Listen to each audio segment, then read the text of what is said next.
Dr. Mahathir Mohamad said once, education is the key to unlocking the potential within individuals and nations. But how? Let's get out of the bag.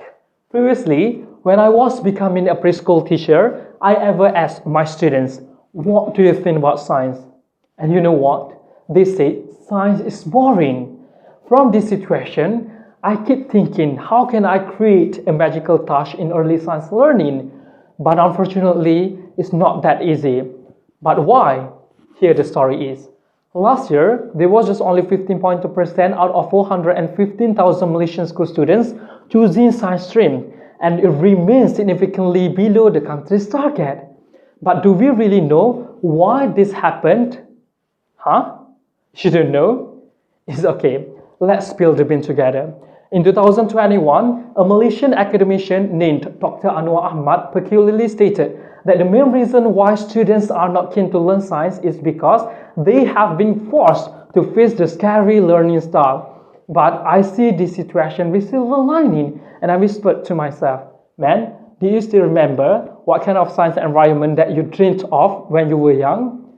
All of a sudden, I started my PhD journey by exploring how to cultivate learning environment constructively in early science classes. But how I did it? I tried to find research gaps, how to encourage children to keep motivated in learning science, show their cooperation in collaborative learning, and be a creative thinker in exploring the topic. Ultimately, I decided to develop a science learning module called My Pre-Science for Preschool Children. Last year, the preliminary data of my research was presented in the international research competition, and luckily, it was selected as the best idea by the stakeholders.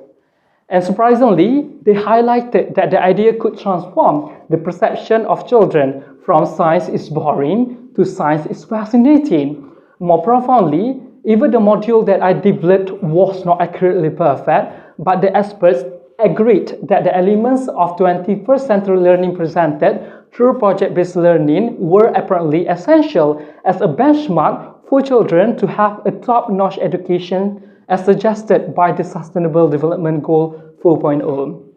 To be upfront, I was over the moon once when I heard one of the children proudly say that, "Teacher, I love doing project with my friends. I want to be a surgeon one day," after he successfully did an activity from the module. In a nutshell, my research findings encourage future researchers to explore the best practices of project-based learning in science across education level. Thank you.